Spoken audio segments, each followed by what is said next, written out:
అమ్మా భవానీ లోకాల నేలే ఓంకార రూపమమ్మా, తల్లి నీ మహిమల్ని చూపవమ్మా.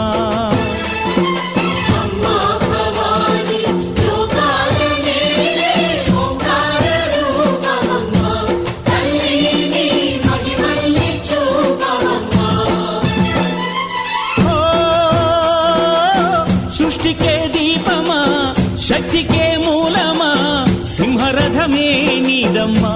అమ్మ దుర్గమ్మ భక్తులను దీవించుమా.